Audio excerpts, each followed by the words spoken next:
Bienvenue pour cette nouvelle analyse approfondie.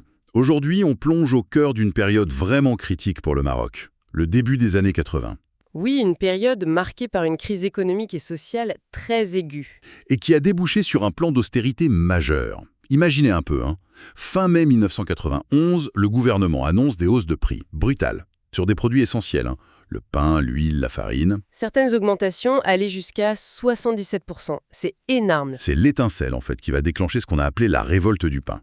Alors, notre objectif aujourd'hui, c'est de comprendre comment on en est arrivé là. Quelles étaient les racines de cette crise? Comment ce fameux plan d'austérité a-t-il été décidé et mis en œuvre? Et quel rôle a joué le FMI, le Fonds monétaire international, là-dedans? C'est crucial. Exactement. Et surtout, quelles conséquences pour le pays, pour les gens? Pour explorer tout ça, on a plusieurs documents intéressants. Oui, un article qui détaille bien les émeutes de 81. On a aussi un entretien vraiment fascinant avec Abdelatif Jouari, acteur clé, puisqu'il devient ministre des Finances pile à ce moment-là, et puis une thèse universitaire, plus académique, qui retrace l'évolution de la dette marocaine. Une base solide pour comprendre le contexte. Voilà. Alors, prêt à décortiquer ce moment d'histoire marocain. Commençons par ce déclencheur.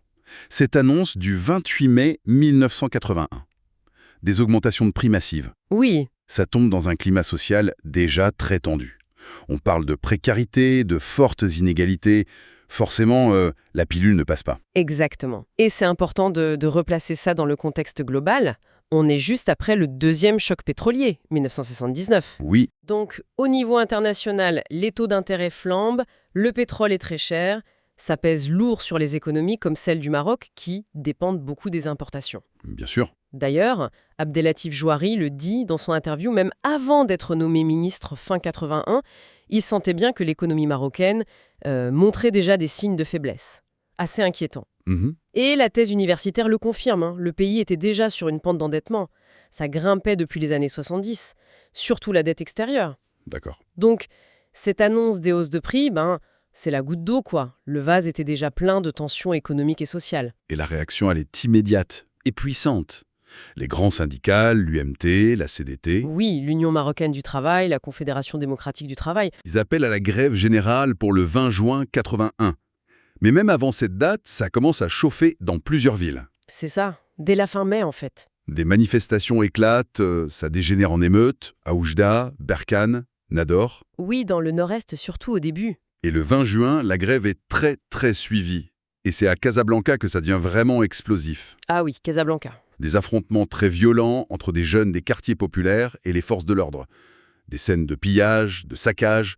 La ville bascule dans le chaos. Et là, la réponse des autorités, elle est d'une brutalité extrême. La police intervient, mais aussi l'armée. L'armée, carrément. Oui. Et ce qui est frappant et tragique, ce sont les chiffres des victimes. Ils varient énormément selon les sources, mais tous témoignent d'un drame. Quels sont ces chiffres? Alors, le bilan officiel part de 66 morts. Mais les partis d'opposition de l'époque, eux, donnent des chiffres bien plus lourds. Beaucoup plus. Oui. L'USFP, l'Union socialiste des forces populaires, parle de 637 morts. Le PPS, le Parti du progrès et du socialisme, évoque 800 décès. 800. C'est énorme comme écart avec le chiffre officiel. Et ce n'est pas tout. Les médias étrangers, à l'époque, rapportaient entre 600 et 1000 morts et des milliers d'arrestations. Incroyable. Et bien plus tard, il y a eu l'instance équité et réconciliation, l'IR, qui a été mise en place pour faire la lumière sur les années de plomb. Elle a confirmé 114 décès. Et ça a même mené à l'exhumation de fosses communes en 2005. Mon Dieu. Donc ces écarts montrent la confusion, bien sûr, mais surtout l'ampleur terrible de la répression.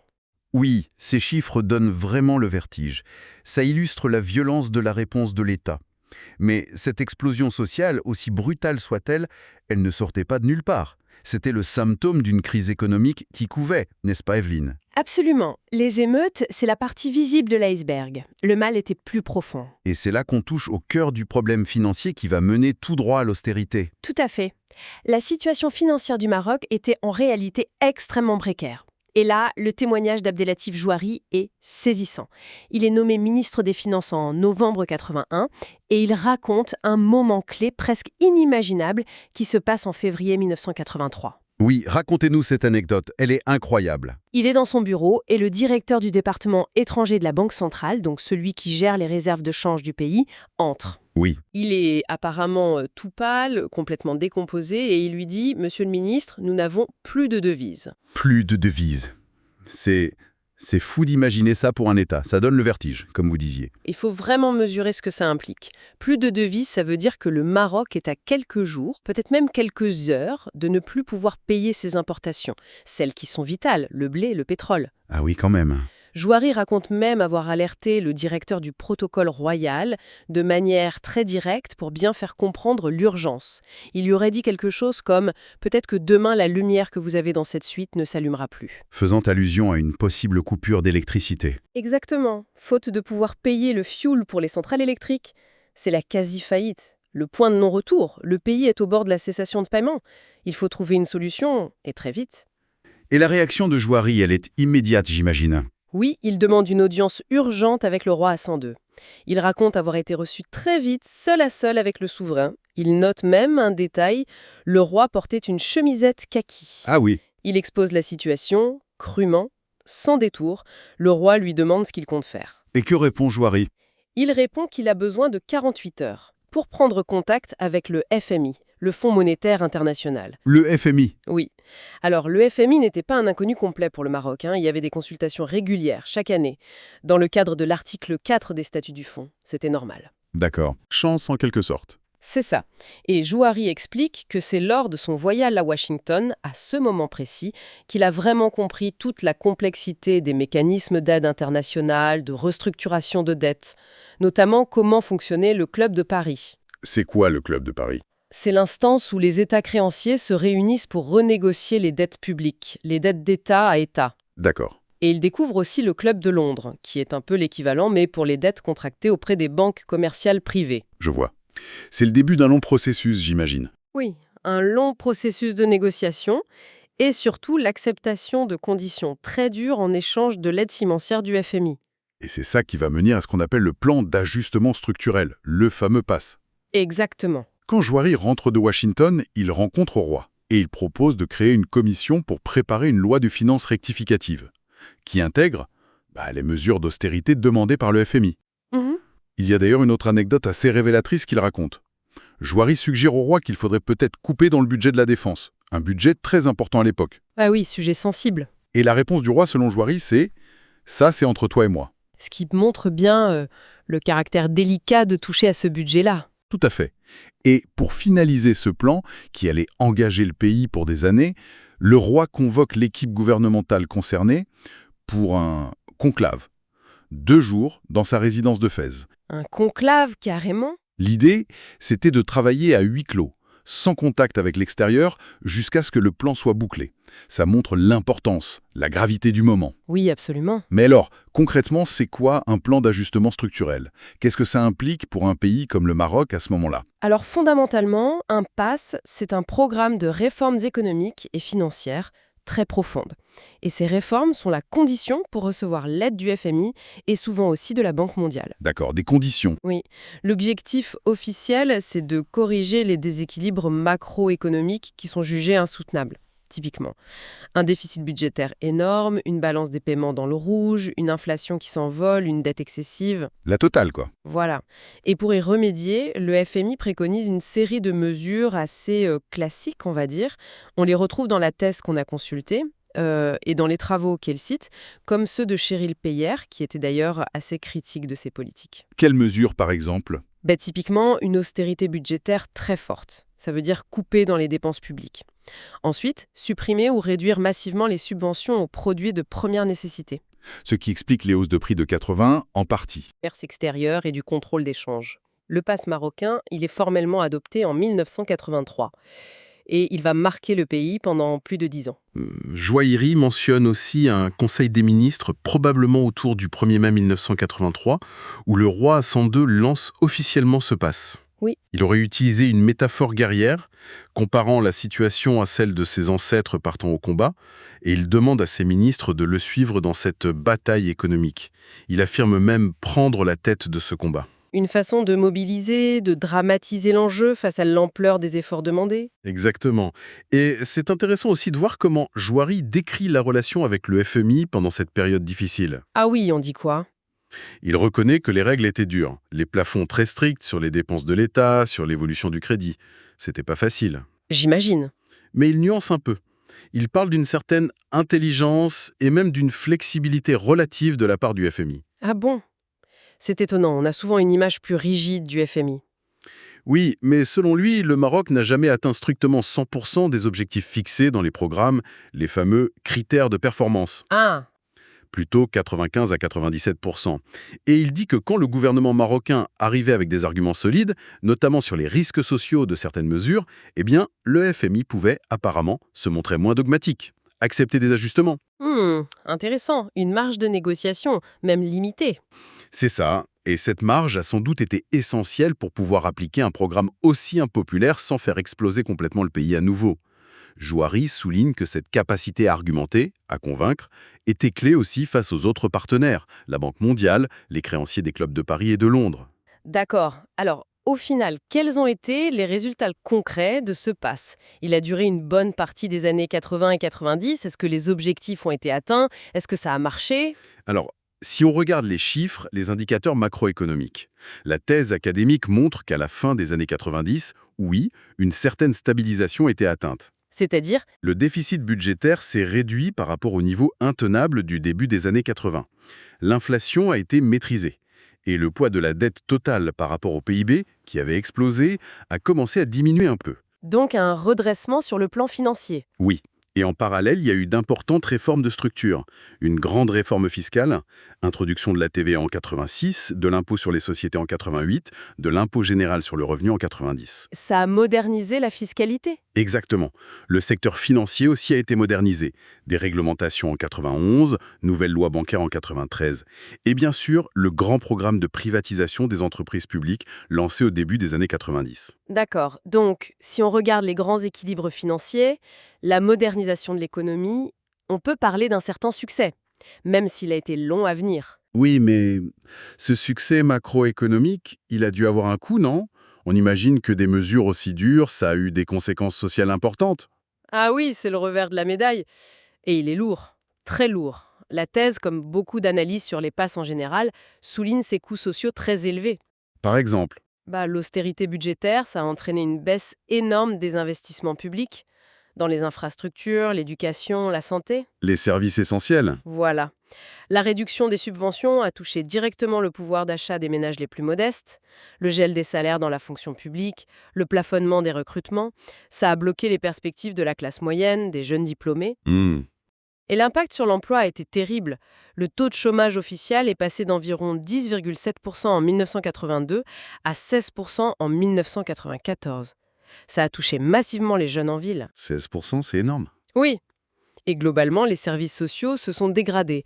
La thèse cite même un économiste, Michel Chossudowski, qui est très critique. Qu'est-ce qu'il dit?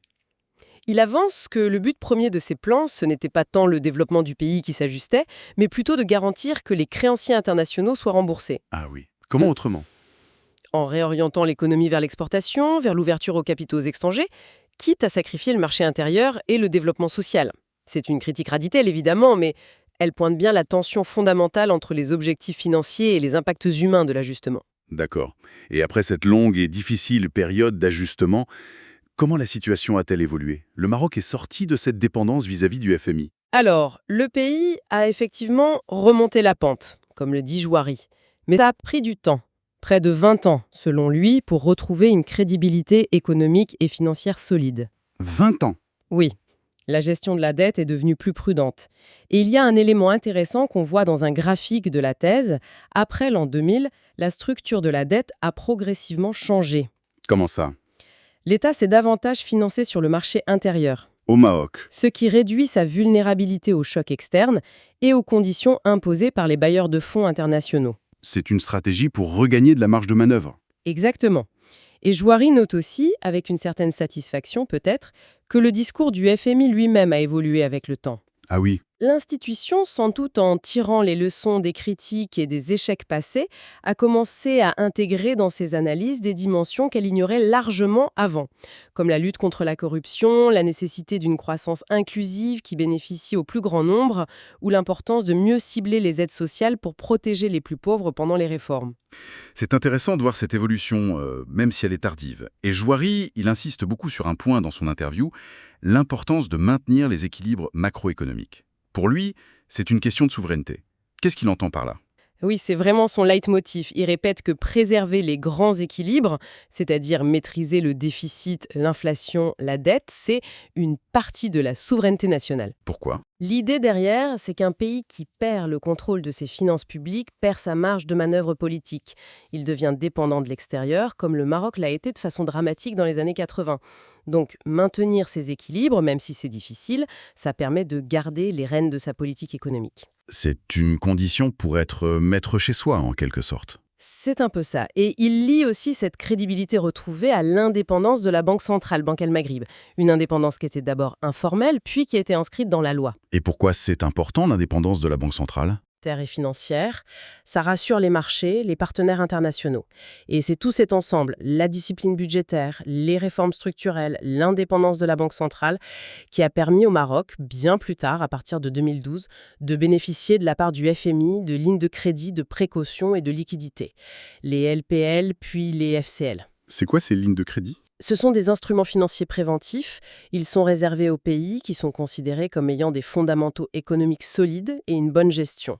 C'est une sorte de reconnaissance, si on veut, du chemin parcouru depuis la quasi-faillite de 1983. D'accord. Donc si on essaie de résumer ce parcours complexe, on part d'une crise sociale majeure, en 1981, qui est en fait le symptôme d'une crise financière profonde qui couvait. C'est ça. Cette crise éclate vraiment en 1983 avec la menace de cessation de paiement.